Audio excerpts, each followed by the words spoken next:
வணக்கம். திசைகளின் 5 மணி செய்திகள். விஜயலட்சுமியை தேடும் பணி பந்தைடலாமில் குறிவைக்கப்பட்டுள்ளது.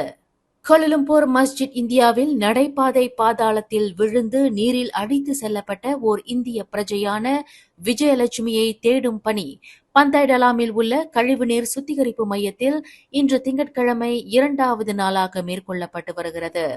நேற்று ஞாயிற்றுக்கிழமை 50க்கும் மேற்பட்ட மீட்பு பணியாளர்கள் பந்தைடலாமில் உள்ள கழிவுநீர் சுத்திகரிப்பு மையத்தில் மேற்கொள்ளப்பட்ட தேடல் நடவடிக்கையில் எந்தவொரு பலனும் அளிக்கவில்லை. இன்று 2வது நாளாக அந்த மையத்தை குறிவைத்து தேடல் நடவடிக்கை மேற்கொள்ளப்பட்டு வருவதாக கோலாலம்பூர் மாநகர் மன்றம் இன்று வெளியிட்டுள்ள ஓர் அறிக்கையில் தெரிவித்துள்ளது.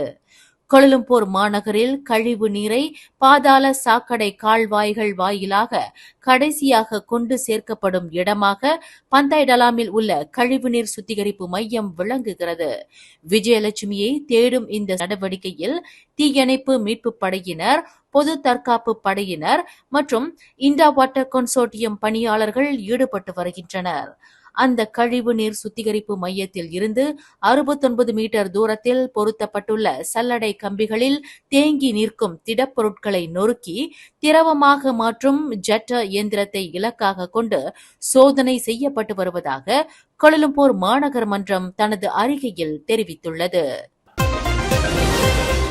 கோலாலம்பூர் மஸ்ஜித் இந்தியாவில் பாதாள சாக்கடையில் விழுந்து காணாமல் போன ஓர் இந்திய பிரஜையான விஜயலட்சுமியின் நிலை குறித்து கண்டறிவதற்கு பினாங்கு இந்து அறப்பணி வாரியத்தின் தலைவர் RSN ராயர், துணைத் தலைவர் டாக்டர் லிங்கேஸ்வரன் மற்றும் வாரிய உறுப்பினர் குமரன் கிருஷ்ணன் ஆகியோர் இன்று திங்கட்கிழமை காலை 11:45 மணியளவில் சம்பவ இடத்திற்கு நேரில் வருகை புரிந்தனர். 4வது நாளாக தேடப்பட்டு வரும் விஜயலட்சுமியின் நிலை குறித்து தங்கள் கவலையையும் வருத்தத்தையும் தெரிவித்துக் கொண்ட ராயரும் அவரின் குழுவினரும் அந்த இந்திய பிரஜையின் குடும்ப உறுப்பினர்களை சந்தித்து தங்கள் ஆறுதலை தெரிவிக்க முற்பட்டனர். எனினும் சம்பந்தப்பட்ட குடும்ப உறுப்பினர்கள் தற்போது இந்திய தூதரகத்திற்கு சென்றிருப்பதாக அதிகாரிகள் தெரிவித்ததை தொடர்ந்து விஜயலட்சுமியை விரைவில் கண்டுபிடிப்பதற்கு மீட்பு பணி தொடரப்பட வேண்டும் என்று ராயர் கேட்டுக்கொண்டார்.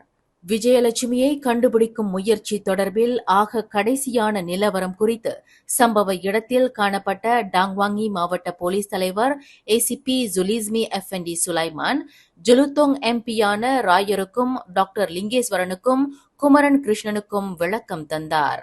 அதேவேளையில் பாதிக்கப்பட்ட குடும்பத்தினரின் மனதை புண்படுத்தக்கூடிய தகவல்களை சமூக வலைதளங்களில் பகிர வேண்டாம் என்றும் அந்த இந்திய பெண் விரைவில் மீட்கப்படுவதற்கு பிரார்த்திக்குமாறும் டாக்டர் லிங்கேஸ்வரன் பொதுமக்களை கேட்டுக்கொண்டார்.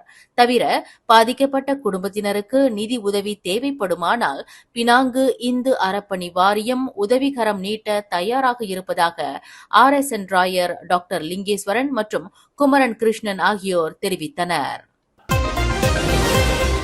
நவீன கோலாலம்பூரை நிறுவி அதன் வளர்ச்சியில் இரண்டரக் கலந்தவரான யப் ஆலோயின் தியாகத்தை நினைவு கூறும் வகையில் கோலாலம்பூரில் அவரின் பெயரில் சூட்டப்பட்டுள்ள சாலையின் பெயர் ஜலான் பாலஸ்தீன் என மாற்றப்பட்டிருப்பதாக சமூக வலைதளங்களில் பகிரப்பட்டு வரும் தகவலை DAP தலைவர் ஒருவர் மறுத்துள்ளார்.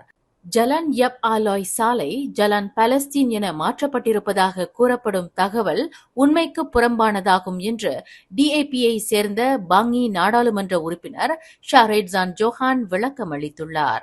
கோலாலம்பூர் மாநகரின் நில அடையாளத்தை தாங்கிய முக்கிய பகுதிகளில் ஒன்றான ஜலான் ரஜலவுட் 1 சாலைக்கு பதிலாக ஜலான் பாலஸ்தீன் என்று பெயர் சூட்டப்பட்டுள்ளது. இது 4 ஆண்டுகளுக்கு முன்பு மேற்கொள்ளப்பட்ட நடவடிக்கையாகும்.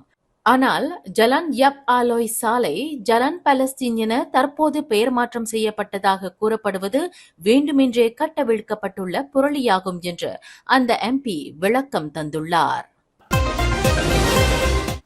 நாட்டின் 67வது சுதந்திர தினத்தை முன்னிட்டு பிரதமர் டத்தோஸ்ரீ அன்வார் இப்ராஹிம் 2024ஆம் ஆண்டுக்கான சுதந்திர தின பிரதான உரையை வரும் ஆகஸ்ட் 30ஆம் தேதி வெள்ளிக்கிழமை புத்ராஜயா அனைத்துலக மாநாட்டு மையத்தில் நிகழ்த்தவிருக்கிறார். மலேசியர்கள் மத்தியில், குறிப்பாக இளைய தலைமுறையினர் மத்தியில் நாட்டுப்பற்றை விதைக்கும் அதே வேளையில் தேசிய தின கொண்டாட்டத்திற்கு சிறப்பு சேர்க்கும் வகையில் மாலை 4:30 மணிக்கு பிரதமரின் உரை தொடங்கும் என்று தேசிய ஒற்றுமைத்துறை அமைச்சின் சமூக மேம்பாட்டு பிரிவு செயலாளர் ஜைமி சாரி தெரிவித்துள்ளார். கோலாலம்பூர் அனைத்துலக விமான நிலையத்தில் குடிநுழைவு அதிகாரிகள் சிலரை தங்கள் கைக்குள் வைத்துக் கொண்டு மியான்மர் நாட்டு பிரஜைகளை விமான நிலையத்தின் சிறப்பு முகப்பிடத்தில் சோதனை செய்யாமலேயே அனுமதிக்கும் மோசடி கும்பலில் ஆக கடைசியாக மியான்மர் நாட்டைச் சேர்ந்த மாது ஒருவர் கைது செய்யப்பட்டுள்ளார். 50 வயது மதிக்கத்தக்க அந்த மாது விசாரணைக்காக புத்ராஜயாவில் உள்ள மலேசிய ஊழல் தடுப்பு ஆணைய தலைமையகத்திற்கு நேற்று நள்ளிரவு வரவழைக்கப்பட்டு கைது செய்யப்பட்டுள்ளார். அந்த மியான்மர் மாதுவை வரும் ஆகஸ்ட் 29ஆம் தேதி வரையில் தடுத்து வைப்பதற்கு புத்ராஜயா மஜிஸ்ட்ரேட் நீதிமன்றம் இன்று திங்கட்கிழமை அனுமதி வழங்கியுள்ளது. கோலாலம்பூர் அனைத்துலக விமான நிலையத்தின் 2வது முனையத்தில் நிகழ்ந்துள்ள மிகப்பெரிய ஊழல் தொடர்பில் கடந்த வாரம் புதன்கிழமை SPRM தொடங்கிய பம்ப் சோதனை நடவடிக்கையில் இதுவரையில் 4 அதிகாரிகள் உட்பட 11 பேர் கைது செய்யப்பட்டுள்ளனர். சாலையில் திடீர் என்று கடந்த ஒரு குரங்கை மோதித் தள்ளுவதில் இருந்து தவிர்க்க காரோட்டி ஒருவர் முயற்சித்த போது கார் சாலையை விட்டு விலகி பெரிய கால்வாயில் பாய்ந்தது. இதில் ஒரே குடும்பத்தைச் சேர்ந்த 6 காரோடு கால்வாயில் விழுந்து பெரும் பீதியில் மூழ்கியதுடன் அனைவரும் அதிர்ஷ்டவசமாக பொதுமக்களால் காப்பாற்றப்பட்டனர். இச்சம்பவம் கடந்த சனிக்கிழமை பிற்பகல் 3:45 மணியளவில் பேரா ஜலன் சிலாமா பகன்சராய் சாலையின் 15வது கிலோமீட்டரில் நிகழ்ந்தது. மாது ஒருவரினால் செலுத்தப்பட்ட புரோட்டான் ஐரிஸ் ரக காரில் அந்த மாதுவுடன் சேர்த்து 1 வயதுக்கும் 13க்கும் இடைப்பட்ட வயதுடைய 4 சிறார்கள் உட்பட 6 பேர் இருந்தனர். உரிய நேரத்தில் அந்த 6வரையும் பொதுமக்கள் காப்பாற்றியதால் உயிருடற் சேதம் தவிர்க்கப்பட்டுள்ளது. அந்த 6வரும் சிலாமாவில் இருந்து பகன்சராயை நோக்கி சென்று கொண்டிருந்த போது இந்த சம்பவம் நிகழ்ந்ததாக கிரியான் மாவட்ட போலீஸ் தலைவர் சூப்பரிண்டென்டன்ட் ஜூனா யூசுப் தெரிவித்தார். கடந்த ஆகஸ்ட் 17ஆம் தேதி அம்பாங் தமன் சாகாவில் உள்ள ஒரு வீட்டில் 16 வயது மாற்றுத்திறனாளி பெண்ணை பாலியல் பலாத்காரம் செய்ததாக நம்பப்படும் கட்டுமான தொழிலாளி ஒருவரை போலீசார் கைது செய்துள்ளனர். பாதிக்கப்பட்ட பெண்ணின் வீட்டில் நிகழ்ந்த இச்சம்பவம் தொடர்பில் அந்த பெண்ணின் 36 வயது தாயார் செய்து கொண்ட போலீஸ் புகாரின் அடிப்படையில் அந்த கட்டுமான தொழிலாளி கைது செய்யப்பட்டதாக அம்பாங் ஜெயா மாவட்ட போலீஸ் தலைவர் ACP முகமது அசாம் இஸ்மாயில் தெரிவித்தார். வீட்டில் பொருத்தப்பட்டுள்ள ரகசிய கேமராவின் இணைப்பு துண்டிக்கப்பட்டிருப்பது குறித்து சந்தேகித்து அந்த மாது இதுகுறித்து ஆராயத் தொடங்கியதில் அந்த கட்டுமான தொழிலாளியின் ஆபாச சேட்டை அம்பலமானதாக அவர் குறிப்பிட்டார். இதன் தொடர்பில் 24 வயது ஆடவர் ஒருவரை கடந்த புதன்கிழமை இரவு 10 மணியளவில் சுபாங்கில் தாங்கள் கைது செய்துள்ளதாக ACP முகமது அசாம் தெரிவித்தார். மேலும் செய்திகளை தெரிந்து கொள்ள கீழே இருக்கும் பெல் பட்டனை அழுத்துங்கள். உங்கள் மகிழ்ச்சியை வெளிப்படுத்த லைக் மற்றும் ஷேர் செய்யுங்கள். தொடர்ந்து திசைகளோடு இணைந்திருக்க சப்ஸ்கிரைப் செய்யுங்கள்.